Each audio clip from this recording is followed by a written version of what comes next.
Just a quick warning, this podcast series contains discussions about crime, trauma, sexual abuse, drug use and suicide.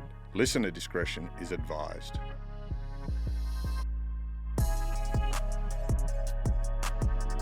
Charlie Waterstreet, welcome to the Stick Up. Thank you very much.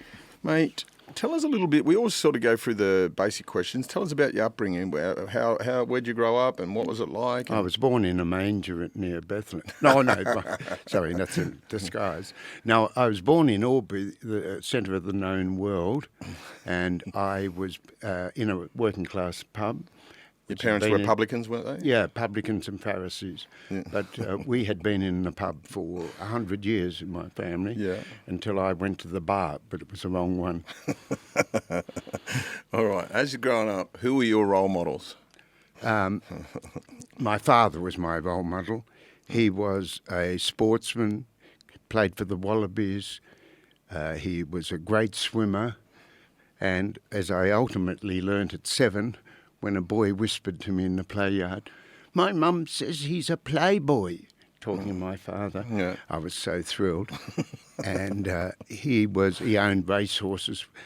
He had a SP at the pub, and we used to pay the coppers off at Christmas with a carton of beer put into the boot of their car. The police car, which was amazing. Yeah, but the coppers were very cheap in them days. Oh, no, they used to do the Sunday shift because we weren't allowed to open on Sunday. Yeah. But if we put a carton of beer in the boot, then they even poured the beers. They were behind the bar. That's why I'm very understanding of police getting a little bit of corruption. A little bit of corruption goes a long way. No, but it's when the laws are bad, it invites a little bit of corruption to make it normal, to make it social. Yeah, right. You know, what were your dreams and aspirations growing up? What did you want to be? And nothing like law. I certainly hated law from observation. The first time I went into a court was at 10 with my cousin, who was also 10. Never heard of a court.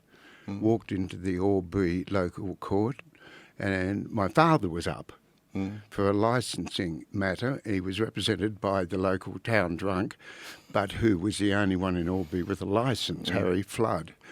Yeah, I use his name, he's dead now, so Flood for Waterstreet.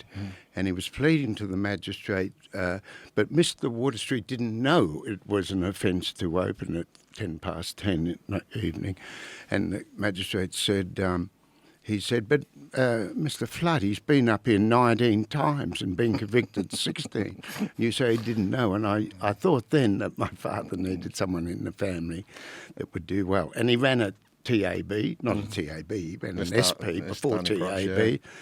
And no, he didn't have a house of real repute, but that's about all we didn't have. What was their home life like, mate? What was it? Unfortunate. I had five of us, 4 siblings and me, and we came from an Irish background where I had 20 aunties, so that I never had... was there any nuns amongst the mix normally? I went to the nuns. Yeah. My grandparents were, begging that I become a priest. Okay. Later in life, I went for a weekend to the Strathfield Christian Brothers vocation home for a weekend because of the food. But it was dreadful, and but at Waverley College, where I was a boarder, I went there 5 years, and not one brother touched me or a priest touched me, so I can't make a claim. Very uncommon, isn't it? I was physically abused by straps, and but I was never touched, as far as I can recall. But it could come back, that memory. Yeah, for sure. It's often it's suppressed, but it often does, especially for 120,000.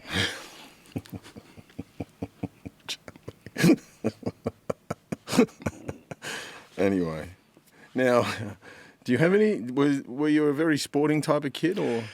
No, as I said, my father was a natural sport, but I was ungainly. I was like a giraffe, and I loved the idea of sport, but I got a trophy when I was at Waverley College on my Bishop Henschke Memorial Scholarship for Religious Knowledge, and I got a big trophy one year for best and fairest of the 13 Gs at Waverley. What's the 13 Gs? That's A, B, C, D, E, F, FG. Gee, Okay, and my father laughed because it was so down the track. yeah. But I wasn't a natural sportsman. I loved tennis, Yeah. and but I desired to be better. But Yeah. I've got that wrong. I've got my mother's athletic ability, which means I've got flat feet. Was there an expectation of you growing up to be like your father, do you think? Like, often that's the case of Yes, someone... no, his father was a publican, his father before that were publicans. But I mean from a sporting point of view. Oh, I desired to be my father, but I never had the balls or the feet. Yeah. I mean, the tennis balls. But I aspired to it, but I just couldn't have the gifts. In fact, when my son was born and the doctor gave him 10 out of 10, my then wife sort of cried because he had my flat feet, so he couldn't be a top athlete. In fact, he could have played for Satellite Tour, but the flat feet, which I gave him, besides being 6'5", meant he could never play A grade. Now you talk about how, like Waverley College, so you moved from Albury to Waverley College? Yes, I was in, the nuns had me hostage for 3 years.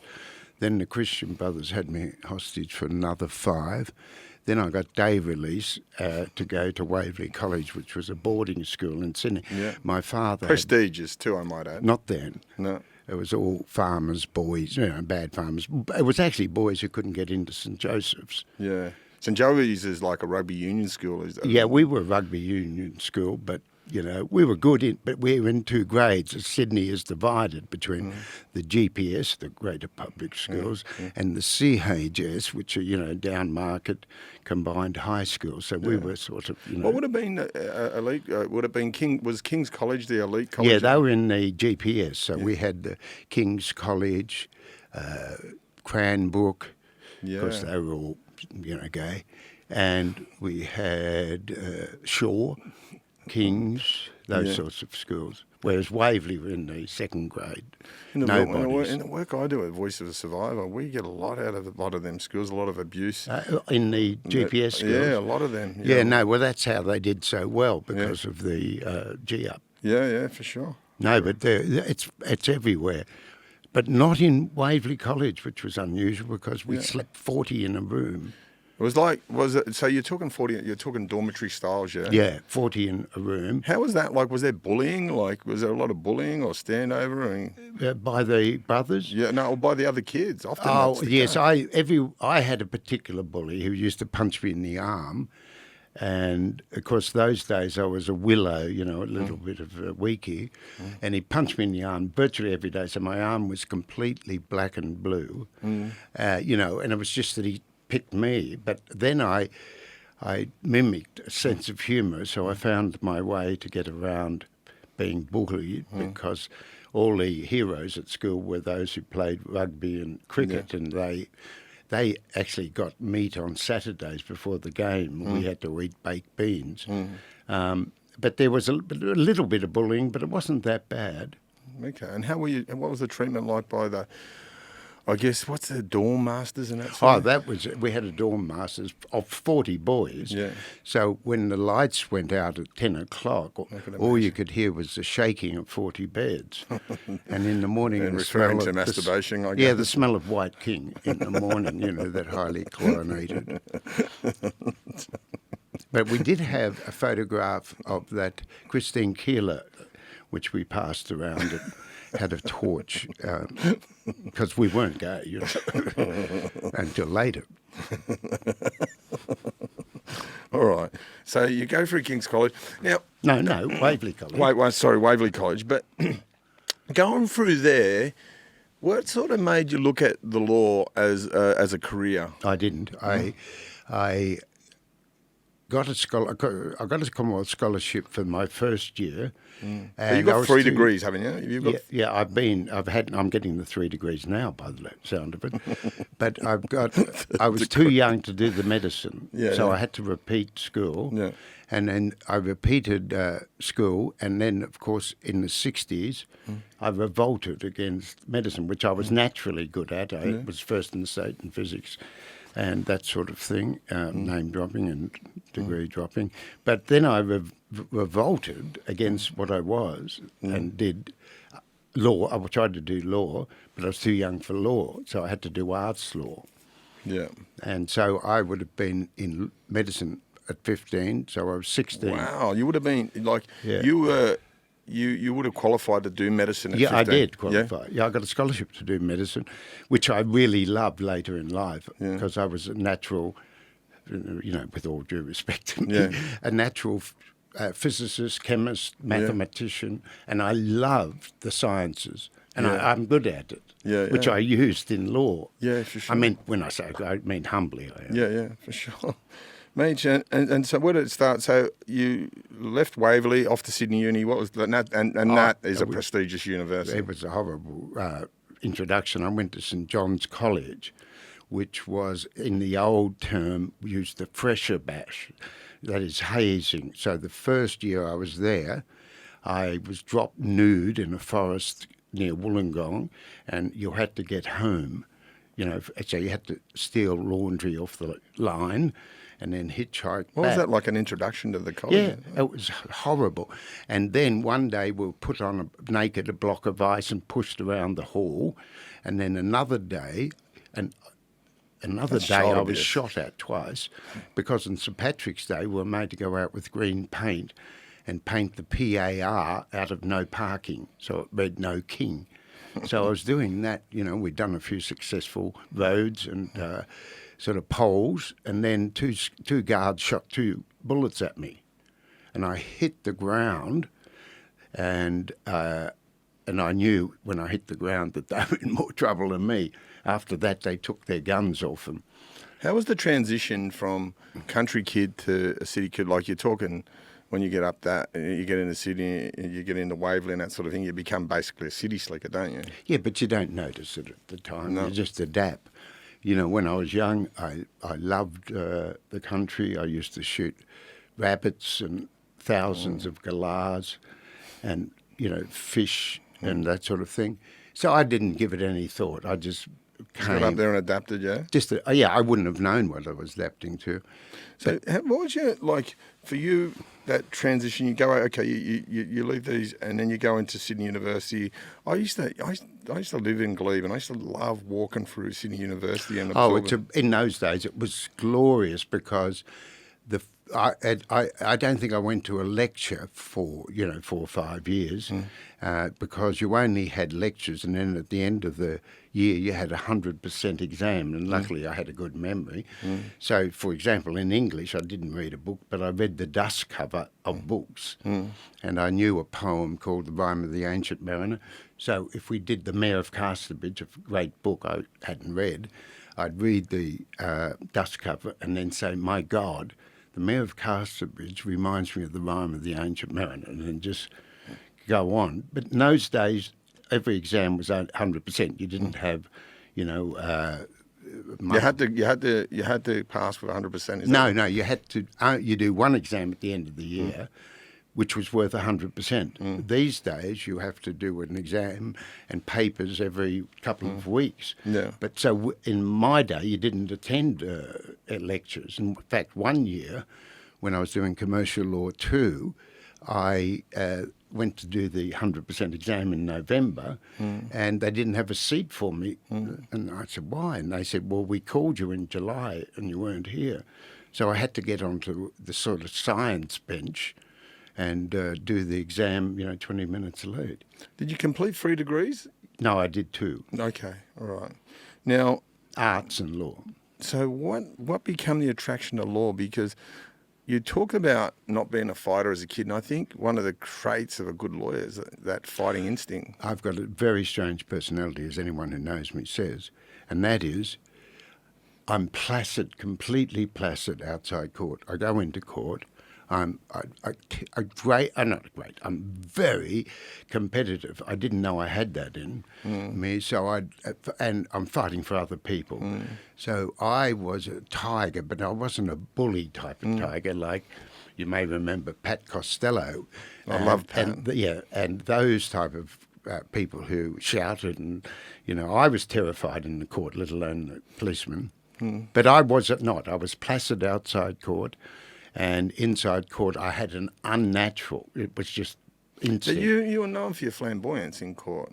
I would never call that until, you read a newspaper and you're flamboyant. I thought I was, Yeah, but you were like, you and, Pat Costello were characters of the court too. I'll tell you what it is that I really hated law. Like when I was studying it, and luckily enough, when I left, I became a lecturer at New South Wales Uni, and I did that. You were teaching there. Yeah, I was teaching, yeah, and that was really fun. Yeah. I liked that a lot, especially this has come to haunt me because I taught for a couple of years the undergraduates. Then I taught the graduates, which were had already got a degree, and they were older than me. Yeah. The girls were older than me, and that was Did amazing. you involve? Who were some of the names that, lawyers in those days were rock stars. Not, you didn't think, no, I think not. Although we were a bit like rock stars when I came to the bar. That is, you'd perform all day and then drink all night. Yeah. But there is a tendency when you come out of court to get high. You're still on a high, and you want to maintain the high, and that's the only resemblance of How's that rockstar. There feel? were no Yeah. groupies. But that feeling, like I've heard, what's his name? Michael Kirby talks in your Australian Story about, he said it was the best summing up he'd ever heard when you done the Oscar the Oscar award. Yes, no, that was a funny case because... Can you give us a rundown on how that went down? Yeah, no, it was a case where the perpetrators, the Australian gang, were involved in importation about 15 years before, and they had a mud map. So where they went up the river in the north coast. I think I know the person involved. So in they this. got the new mud map, the old 20-year-old mud map, and used it again for cocaine this time. The old time it was hash oil or something like that.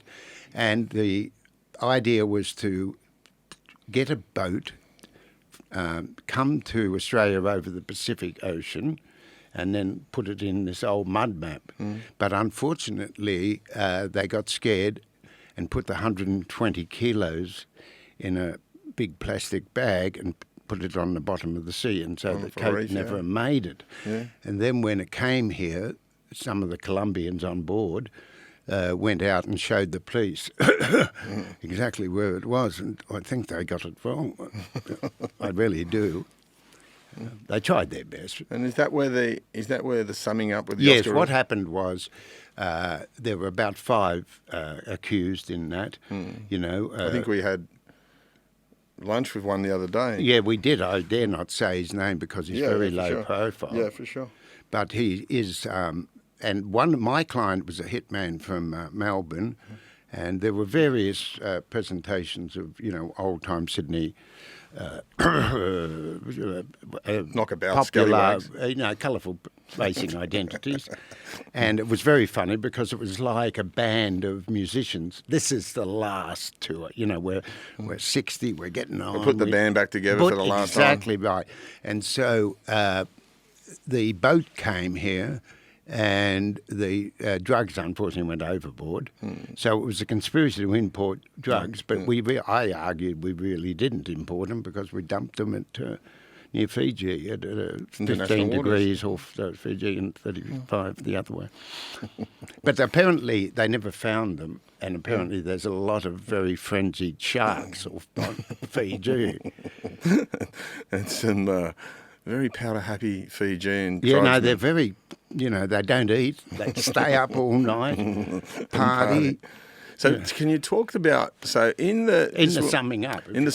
because I love that. The way Kirby described it was like romantic, how he described how you'd done a summing up to the jury with the Oscar presentation. Yes, no, it was quite, it was a bit daring. Can you recite that, you think? Yes, I gave it away because someone's doing a documentary, and that was they said, well, is there anything else in your life? So I had to give them the transcript someone made up after it. But the point was that the police, there were, say, 20 police, and they'd all prepared statements of, 15 pages each, but they read identically these are supposed to be statements that are prepared independently. And so they read identically, except for some minor changes, like the C was very big, and they'd change it. The C was very drafty. And then they'd go on, changing a word or there to pretend. Yeah. So that's why someone got the best adapted screenplay from another source. Yeah. So all the police had given versions very much the same, but they had attempted to change a word here or there. So that's why I gave an adapted version. And one of the Colombians gave evidence, and so he got the best actor. Because he got the best actor award, the best Oscar. Colombians are very good looking. And so he got the best actor award. A screenwriter? You got a script writer? No, well, the screenwriter was the original policeman that wrote there's only one. And you actually presented many awards, is that correct? Yes.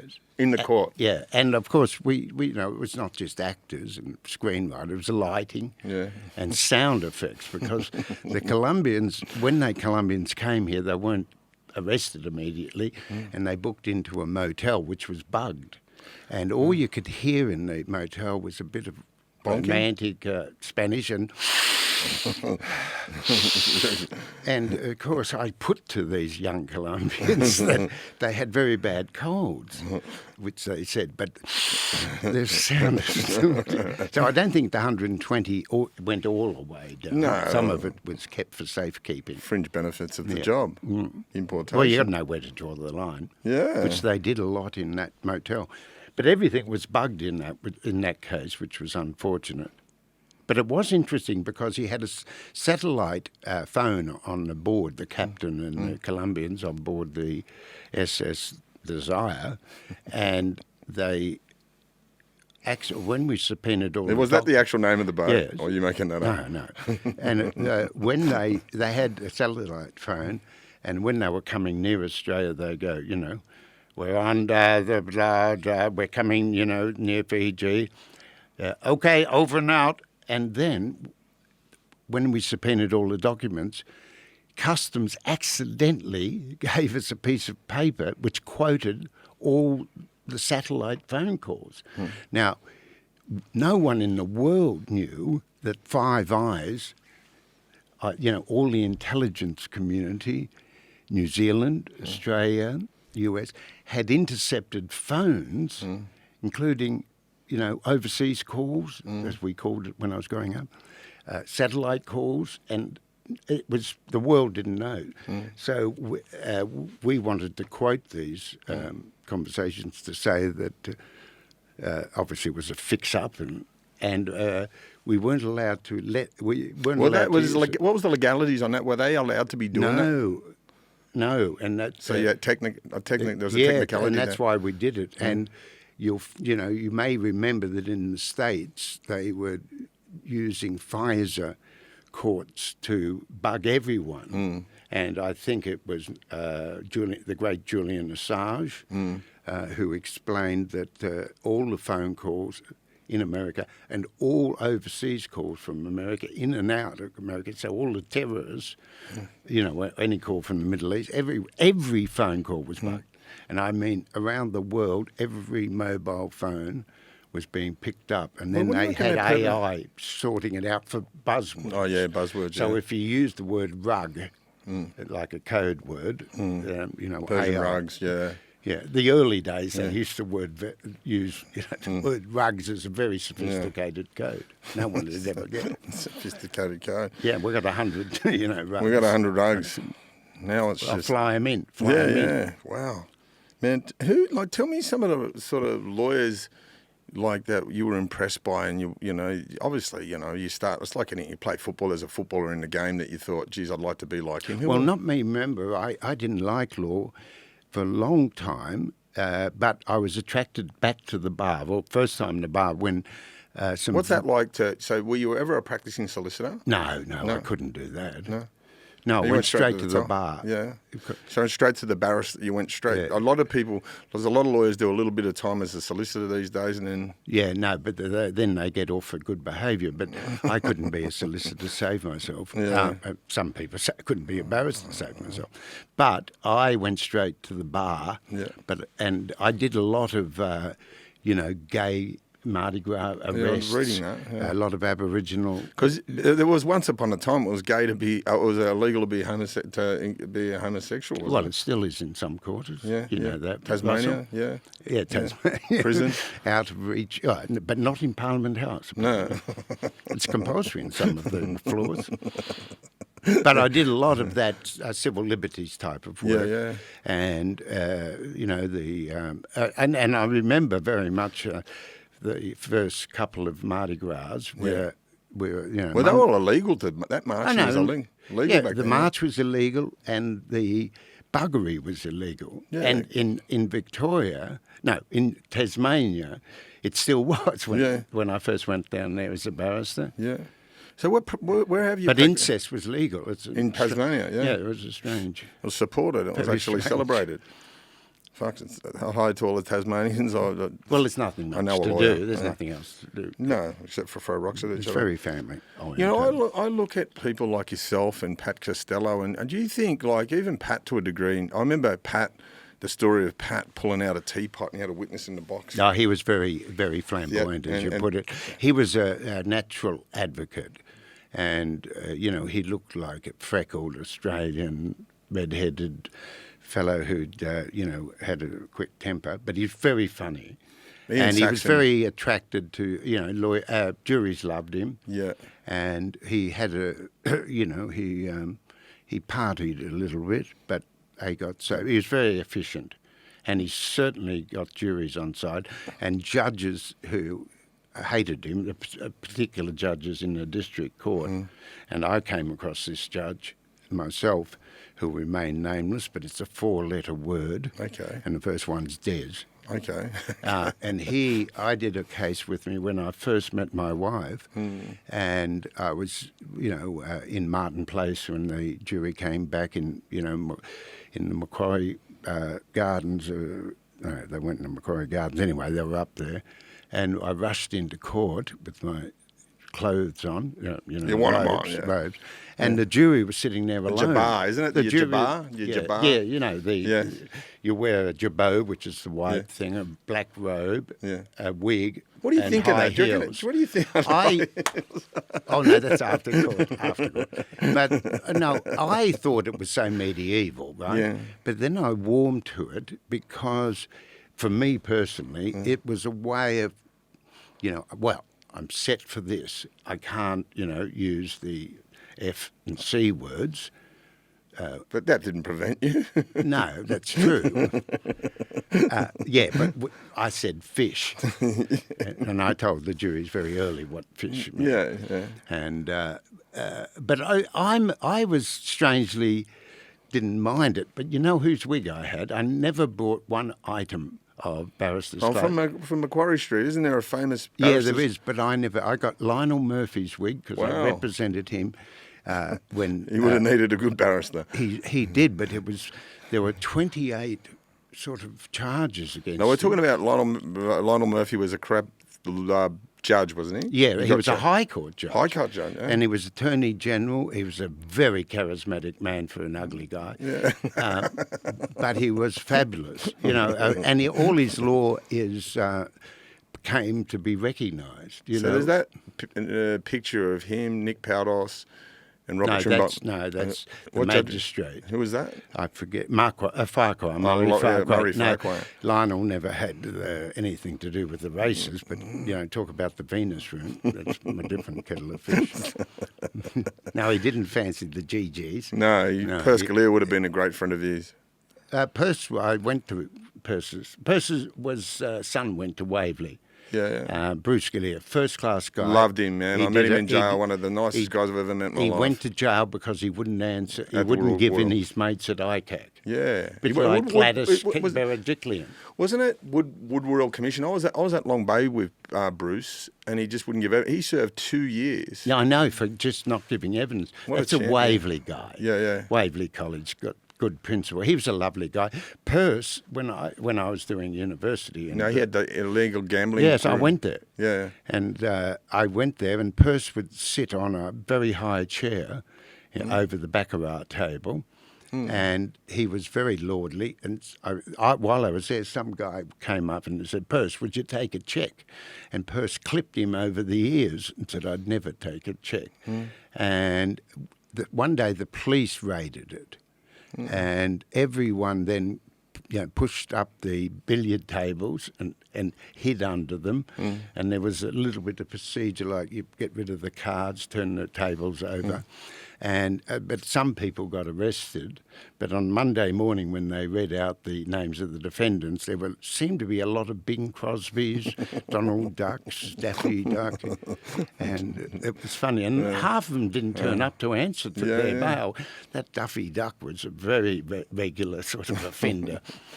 There's a warrant out for him. I love those characters. Like they don't make them like that. Bumper Farrell, the coppers in the day. Yes, I know.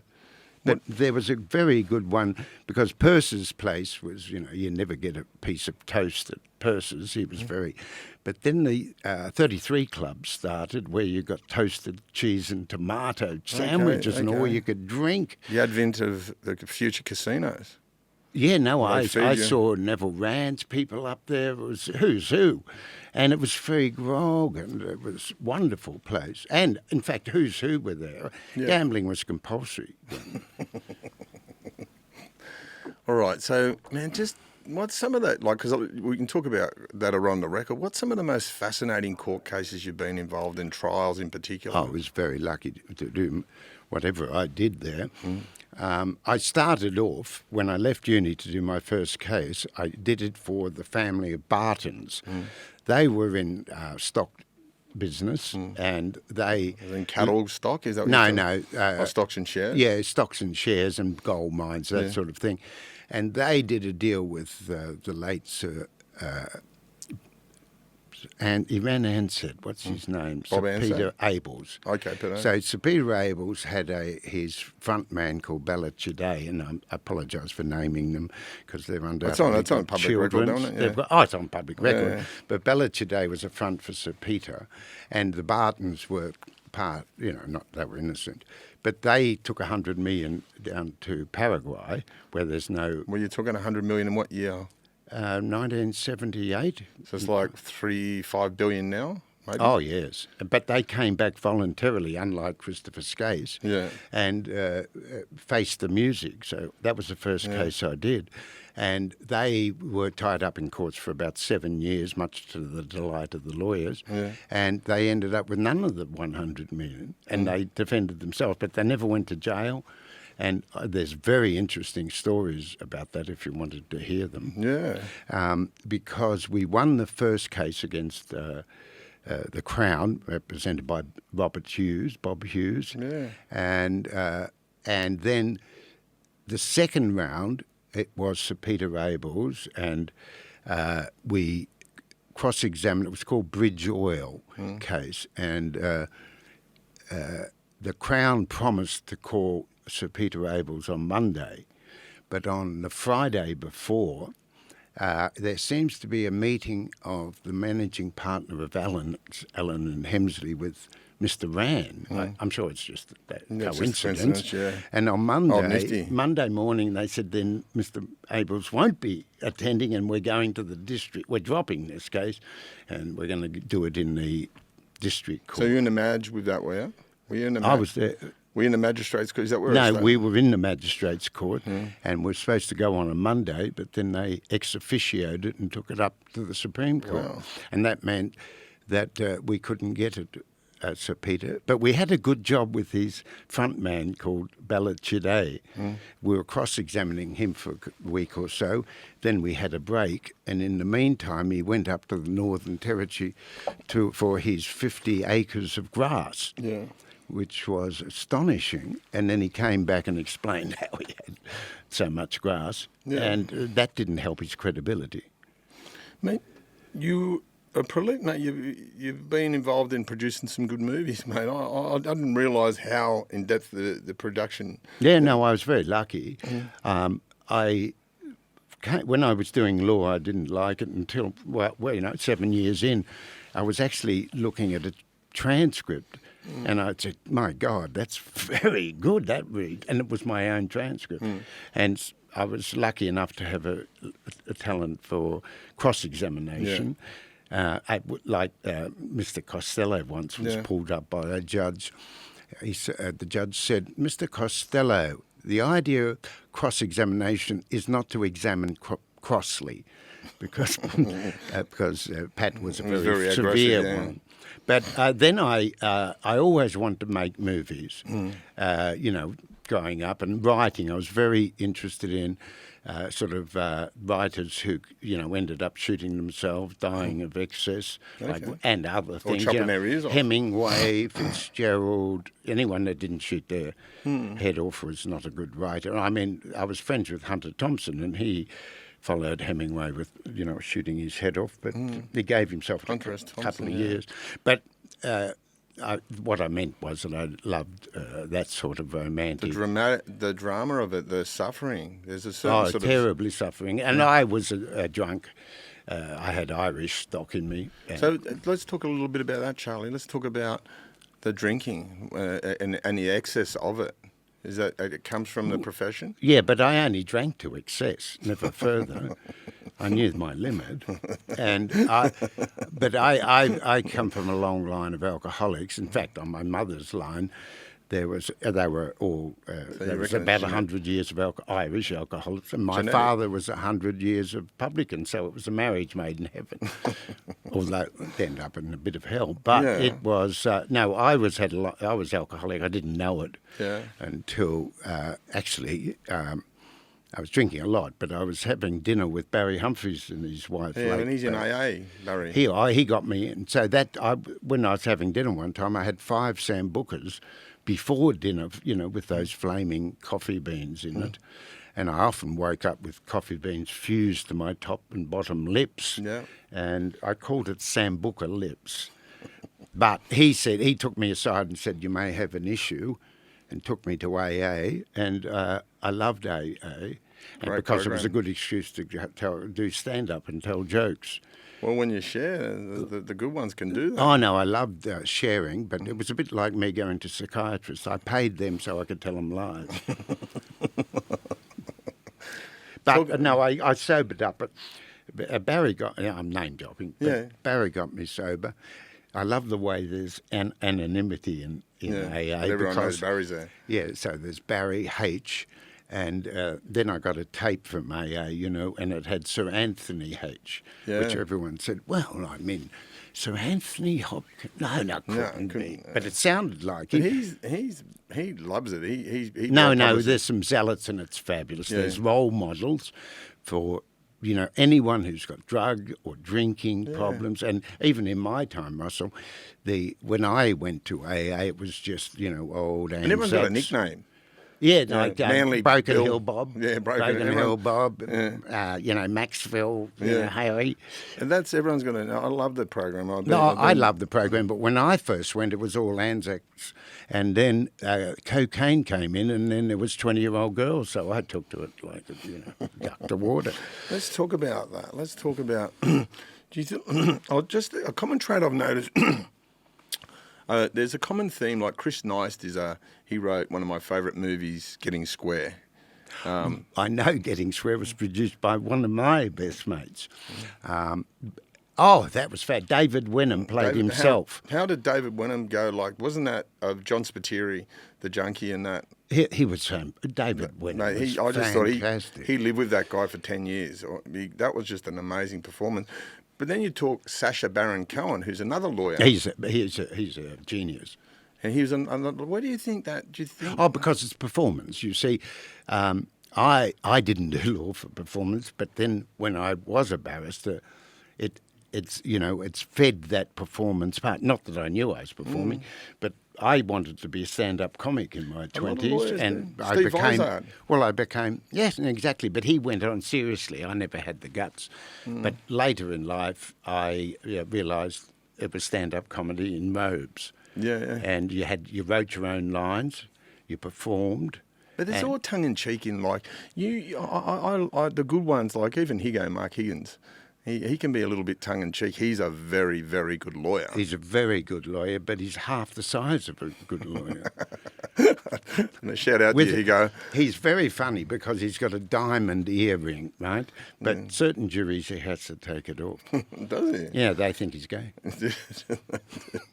Higo's definitely not He's gay. very nice He guy, spent, very spent, I talented. spent the weekend at my house, Higo. He's definitely not gay. He's got a beautiful Oh, partner. really? Would you end up together? Or? No, okay. No, he's got a knife wife. That's a good defence. Yeah. It's a partner. Yeah. Yeah. Anyway. Oh, no, he's not gay. He's got he's married. No, He's definitely not gay. no, he's good. And good. What was your question?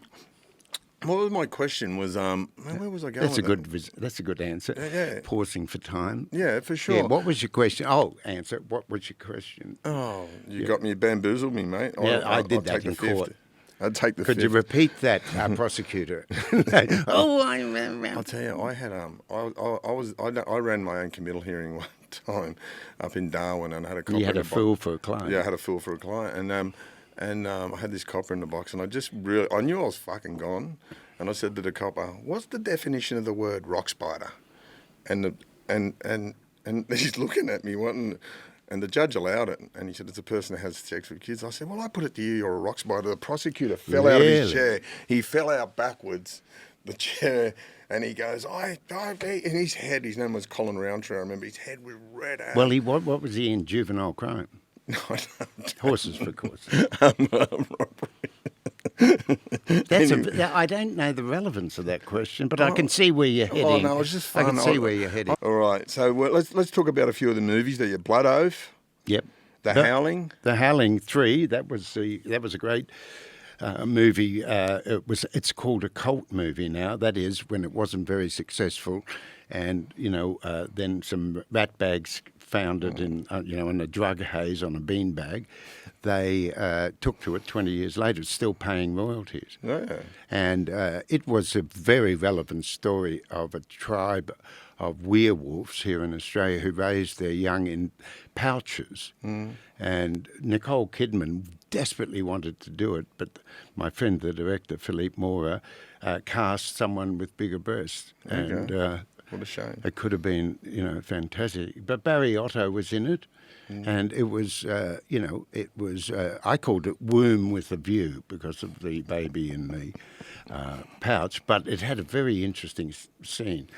We had to have a mouse. Where do you get so abstract to write something like that from? Because it's based on real life, because no one really knows about the werewolf people in Australia. But we had to get a sort of baby werewolf from the birth canal into the pouch. Okay. And so we had a rat, and because you've got a lot of lights, the first rat died en route, as you would put En it. route.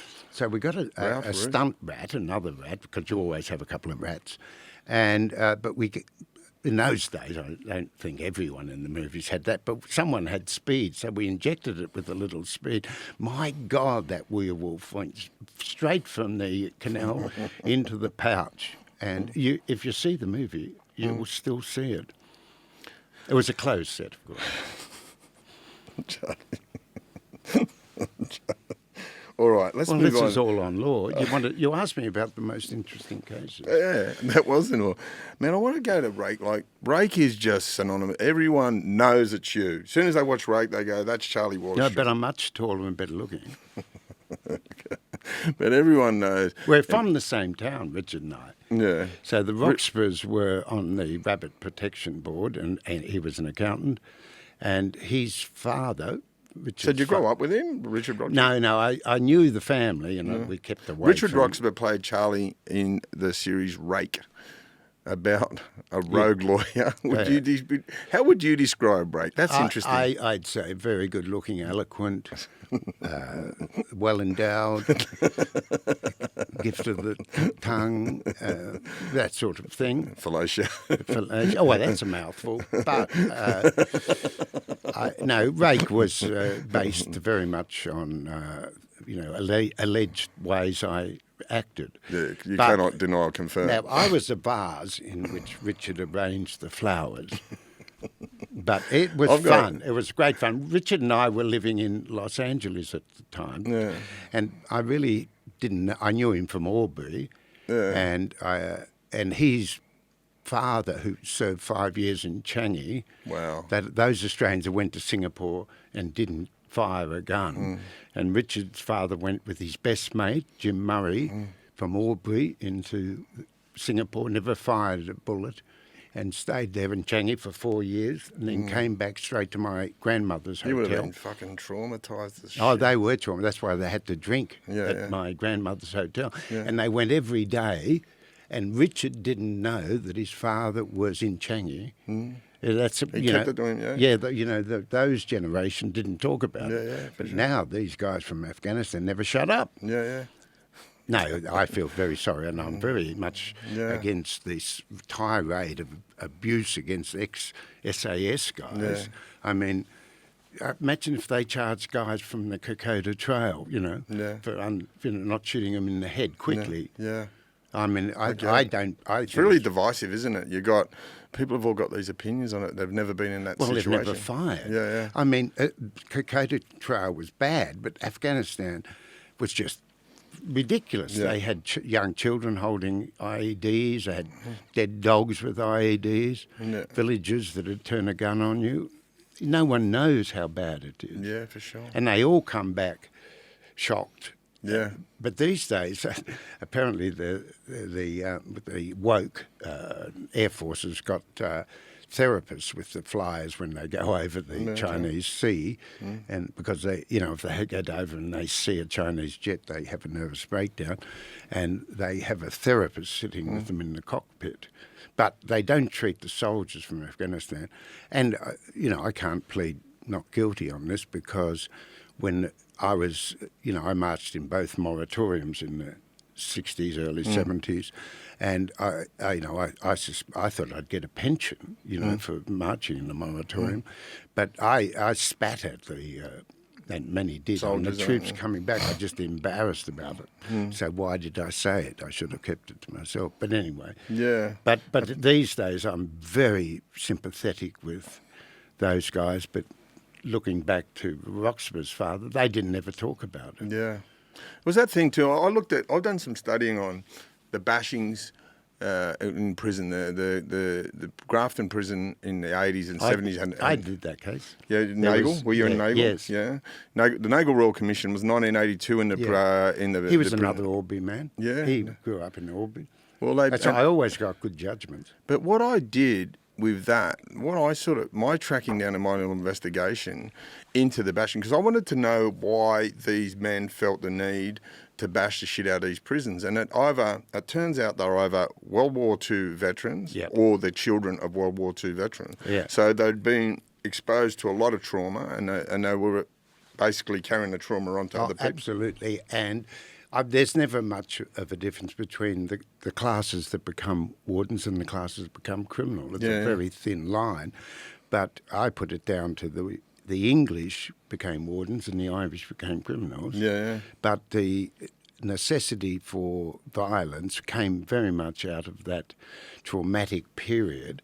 And in Grafton it was worse than the Americans treated the Taliban in Baghdad. Yeah. But see, and then there came that correlation, when they started to come across that correlation between these people that had been in Grafton, Nettie Smith, Billy Mondays, Archie McCafferty, that went on to commit some atrocious crimes of violence because of the desensitisation, the underlying issue of the trauma that had been inflicted upon them and the violence that had been inflicted on them. It was a bit like that at Waverley. Yeah, okay, fair enough. Let's get back to Rake, because Rake is such an interesting, polarising character, and people loved him. I mean, I was one of the first people in prison to say, that's Charlie Waterstreet. Oh, it goes back that far, does Yeah. it? Was it a black and white?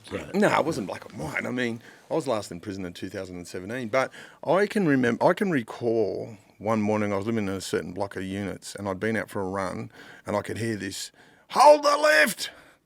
And you walk in the lift, and you basically slid down. I don't know, you've mostly been to the bakery there before because, you'd been eating a fucking jam donut and there was a bit of white stuff on your lip. Luxury. Yeah. And you said, "It's been a big night." Like Rake, "It's been a big night, son." And I was just fucking laughing at you, and I've jumped out and you're just... But that night, you were on the news out front of the Supreme Court, and you just got a victory. You just got a win up and that like that. Right. So in real life, it was Rake was on, and I was coming out of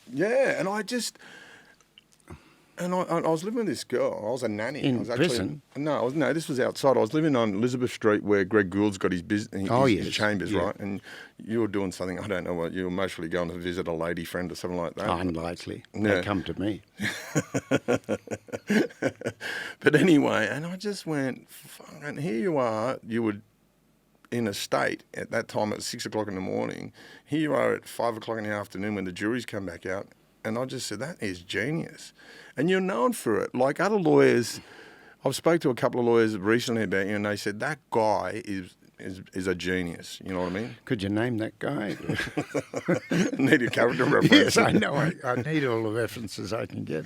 But there's that lovable rogue reputation that you have. People love you, Charlie. People love that roguish, this Aussie character. Yeah, I didn't deliberately pursue that, but it happened out of just addiction to drugs and alcohol and to sex and womanizing. So it just all the traits that people look for. I don't know. When I gave up drinks and drugs, I made a pledge to myself I'd stick to sex. But who knew that sex was addictive? Next thing I'm within 8 girls, and you can't afford it. There's that documentary, and it's like that older version of, like people refer you as the older version of Michael Hutchins. Yes, Jack Marks, a very, very good journalist, said I looked like Michael Hutchins. He wrote this, Michael Hutchins, if he kept on drinking and drugging. I was flattered. But unfortunately, Kylie didn't play a part in my life. I met her, but... I was looking at a documentary that shorter, that documentary. Has it been released? No, that's a trailer, and my God, that caused a bit of trouble in the family, and at the bar council they'd never seen. They used it as a reference point. A barrister with 6 nudes at night, I might point out. So there was nothing to do with the courtroom. I don't know who those people was. That Exhibit A? I don't know who. Yeah, there was Exhibit A. I don't know who those girls were. No, good looking. No, I think it was play. Okay. We were doing O Calcutta, which was written by a very famous writer, and it was nude. Yeah. And it saved on costumes. But we were recreating it. We often did that at home. Yeah. Well, this, like the character, when you sit back, have you watched all the Rake series? Yeah, it's the only way I can get to sleep. No, I did. I watched it. The first couple of seasons I was very nervous. I watched it with Sam Neill, who was a fantastic actor, and Heather Mitchell. Yeah. And it was he was a prosecutor, wasn't he, Sam? A doctor who unfortunately left a videotape of himself, his wife, and a dog making love.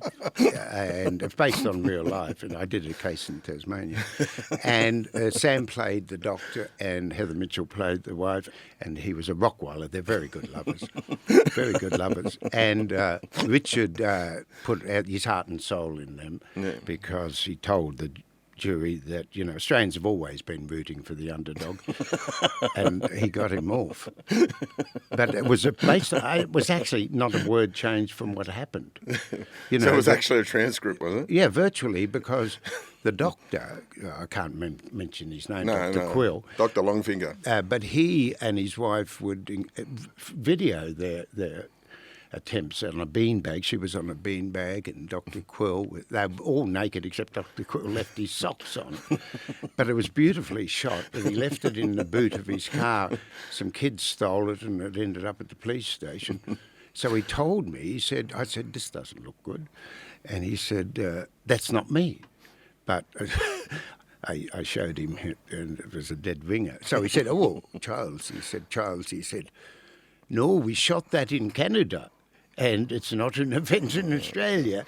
And the police called the landlady, who said, that's my couch, they're my curtains, and that's Hobart out the window. So we didn't do that defence. And so the third defence was that doctor deals with, and it was in Tasmania, with patients who have animal issues. And this was part of the therapy, so we went with that. And what was it? How'd you go? Good. He's got acquitted, but he went down for marijuana possession. He had a couple of joints in the house, as you do to placate the dog. Because he did. Unfortunately, the police, saw the video with Zeus, but then they executed a search warrant, and there were whole piles of photographs. And they got in all the local girls who appeared in the photographs, and some of them had scratch marks, the photograph, on their back. From Zeus? From Zeus. And so My dog's name's doctor Zeus, used the socks, put some socks on Zeus, and that was a terrific idea. Yeah. And a doctor told some of the girls that he was photographing them for Pet House. Pet House? Pet House. Not Penthouse. No, Okay. he was from Northern Ireland. Yeah. No, that was a very funny, Yeah. because Sam at that stage, he was the Mr. Meat for the Meat Corporation. Yeah. He was on advert, and he was terrified that he'd get dropped. But I said, Sam, you could still do Pal. I like the ones where you're in Parramatta Jail and you're in a cell. That was genius. I had nothing to do with that. That was very funny, I thought. Yeah, very funny. He starts coming across these old clients, and I can't get enough of the series. Rake. No, that was terrific. And I want to do another series because it was the best. It's a best-selling drama out of Australia, and I'm still looking for the royalties under rocks. Hey, can I tell you something? I done some the other day. I got some stats on your Australian story and mine. Oh yeah. I outdone you. Anyway. Yeah, because I didn't try. I didn't try. No, I wanted to look really boring because I didn't. It's a great show, though. I loved your Australian. You know what? You can't get it. You can't get it. I've got 50 copies. All right, I want one. Yeah. All right, can I get one? Well, can't you get it? No, you can't. You can't. Well, that's because I'm politically incorrect now. Tell us and also you're a really accomplished writer, Charlie. How many bestsellers have you written? 2 bestsellers, but I was lucky, I was very lucky. I was always talking about writing a novel, so I've got 4 removal sheds, storage sheds full of coasters that I wrote on, and I always wrote but never published. And luckily enough, I finally did a book at 40, and without flattering myself, but I am, I was a natural writer, so I wrote my first book, and it was like just standing upside down, and all the pennies dropped out of your pocket like words. And I was very lucky to How do you tell me that? I love this creative flow that you pick up on, and it's like I don't know, it's like having a line of coke, isn't it? It's like, no, very much. And it's a gift. I don't I've been flattering myself. It's cross-examination and writing were what God gave me, but not the athletic gene. I would have actually swapped it. Yeah. Would have you? Yeah, well, these days, you don't get groupies in law. Yeah, well, okay. Well, when Rake came out of it. Okay, you would have been doing quite well. But that creative flow, I've got certain places in the line of work I do where I go. Crime? No, I don't. Bank robberies.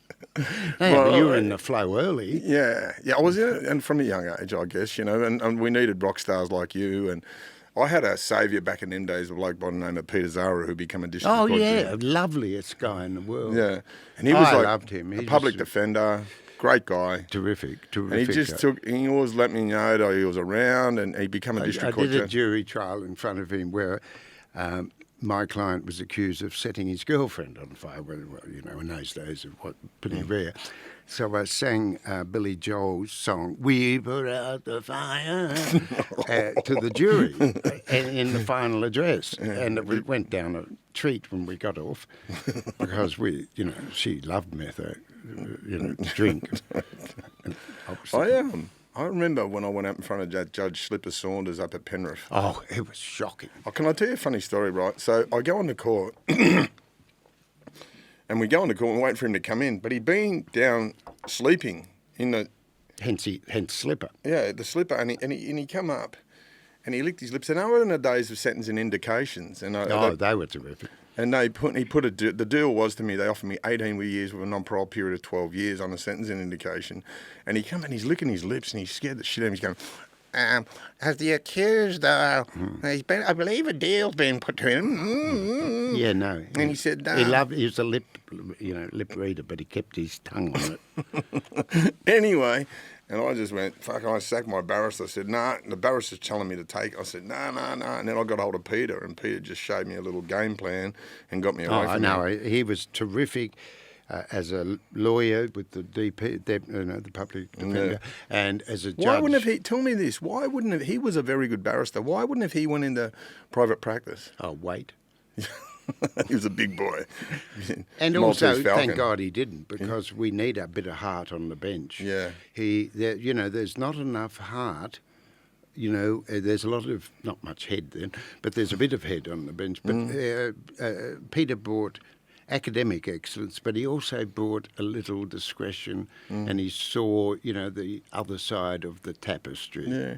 He was an interesting guy. When he was a legal aid lawyer, he used to cook a barbecue for the boys trapped in the cells out of Blacktown over Saturday. Did he eat it all? Yeah. No, he was terrific. Good. He just was a giver.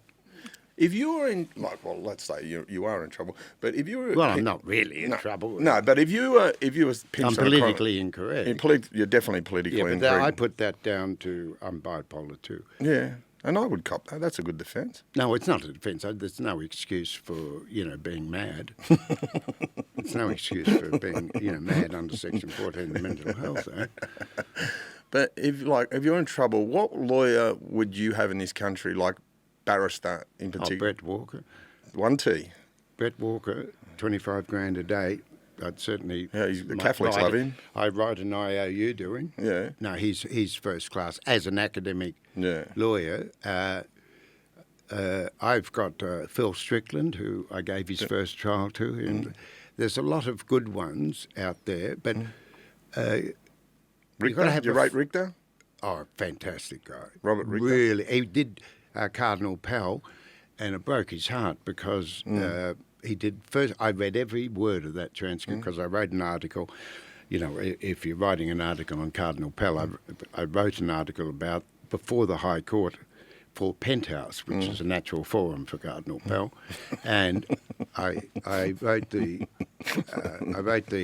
story for Penthouse about the Victorian court who found him guilty, confirmed he was guilty. Ridiculous. And I'm not saying anything about Pell. I always found him very nice and charming, and especially out swimming. But he was undoubtedly a bad decision. And Victor did that trial, and it was every witness was on TV, so it was ridiculous. And so how can you make a judgment about credibility if every witness is from the first trial? This was the second trial, and every witness's evidence in the first trial was taped, and the whole second trial was just tape recorded. It's like watching Days of Our Lives. I've, for the life of me, never understood why they never went after Pell for the same charges they'd gone after Brian Houston. It would have been a whole different story. Well, Pell couldn't sing. But Cardinal Pell, to my way of thinking, was an absolute disgrace because that he was convicted. Response. It's Melbourne. They were very anti-Catholic. Heaven knows why, because all those priests went to jail. But there was it's in the Victorian police. Public dogs sitting on logs eating out of frogs. But he wrote the Melbourne response, and the Melbourne response was a blueprint how to cover it up for pedophiles and everything like that. That was but everyone did it in those days. All the brothers and priests were moved. In fact, I did a lot of work for the church, being a Catholic. I cashed in, and we had some Marist brothers. And if they went, pear-shaped, they were sent to Boston. Wow. And all these Marist brothers were, 300 or 400 of them from all over the world with their brown robes in Boston, next to a school. Yeah, crazy. Which was, and Boston was a nest of, what was your term, rock spiders? Yeah, rock spiders. Can't get lower than a rock spider. But that was moving around. That was not just Melbourne. It was the order of the day everywhere. Yeah, and we talk about Boston. Some of the best bank robbers in the world come out of Boston. Oh, and some of the best actors. Yeah, great. Hey, listen, what's next for Charles Waterstreet? Tell me. Well, I'm on a sabbatical at the moment. Sabbatical. Yes, I'm not practising, but Do you expect to get I reinstated? was not out, although I was probably out. I was leg before stump. No, I had. I sort of went bankrupt because. Sort of went bankrupt? Or Yeah, went sort bankrupt? of thing. I told my accountant bookkeepers, to declare everything because I was paranoid because the Bar Council were breathing down my neck. And so I declared everything, but they were amateurs and didn't give any deductions. So I owed about $100,000 at the tax department. I had no other creditors because no one will lend me any money. But it was about $100,000, which barristers traditionally pay the next year. But I got into trouble for, slips of the tongue, and there was an unfortunate atmosphere against me. And on the day the tax department took me to court, my lawyer didn't turn up. I had pneumonia, and I had 100% blockage in my heart. So I couldn't get anyone to defend me at short notice. I didn't anticipate that I'd have 100% plaque in my heart. And I sent an email to the judge. So the tax department went, without any opposition, and it was 100,000. It became 400,000 with interest. Wow, compounding. Compounding, and I didn't have 400,000 at that stage. So you can't practice as a barrister if you're bankrupt? No, you could. You can, if you can prove that. Despite that bankruptcy, you're a terrific guy. Okay. But there was a lot of prejudice around at that time. I think someone like you and Dr. Charlie Teo have suffered the same fate. Well, he's a short brown poppy, and I'm a tall, dark-haired poppy. But, very much. We were going to do stand-up together, speaking circuit. He's going to do the... I love him. I do. He's fantastic. I never let him operate on me, but he's fantastic. No, he is. He's one of Australia's heroes, and he was climbing Mount Everest and fabulous things like that. And he's done so much for Australia, and these conservative elitism, power-hungry bureaucrats. Old boys club. No offence taken. But they get on his back, and there's a lot of jealousy, and it's awful because he's building a foundation for children out of Bankstown, and the worst part of Australian character is that tall poppy syndrome. In America, you make some money or do something, you get patted on the back. Here, you get patted on the back, but it's got a knife in it. Yeah, 100%. And it's very bad because that's why everyone leaves Australia. Because if you're a success here, you're incredibly up yourself. Yeah, I've had some, Mark Burris, of Jeff Fennick, of even, Mick Gatto, lovely guy, man, and that, all leaders of their trade. Yeah. On that note, Charlie, Waterstreet, thanks for being on Stick Up. It's been I want to just say something. My three people, I wanted yourself. I wanted Charlie Teo, I wanted Ian Roberts. And it was funny, the day I was walking up through the cross, and here you are having breakfast. Yeah, I usually am from a night out. Yeah. I've seen you there. And have you got Ian Roberts on? I had him. Well, I met him 30 metres up the road from when I met you that day on a Saturday morning. Oh, yeah. He was having breakfast with his boyfriend. We hang around together. Forming a scrum. And you were playing lock. Yeah, no, I was breakaway. But he's a terrific player. Top guy. Shout out to Ian Roberts. Shout out to everyone. None of the footballers are coming out now, except those in second row. The hooker. Yeah, the hooker's a bloody. He's got good feet. It's dead set been a pleasure having you, Charlie. Thank you, Russ. No, honestly, it's very good. I wish we'd talked about law a bit more. Yeah. And my cases. Yeah, well, second time we'll come around. Well, hopefully, because I only lost 2 in my 40-year career. Mate, and it was always that guy, and so many people have said to me when I was saying that, if I was ever in trouble, Charlie would have been the man. Yeah. Thank you. And the Bar Council don't agree with you. But I'd love to go back. Yeah. I'm having a sabbatical, and I've always craved time for the creative life. but it's harder than you think. Because when I left... When I caught up with you the other day, mate, you were in your element. I was actually meant to meet you in a cafe, and you weren't there. You were untimely late. And then...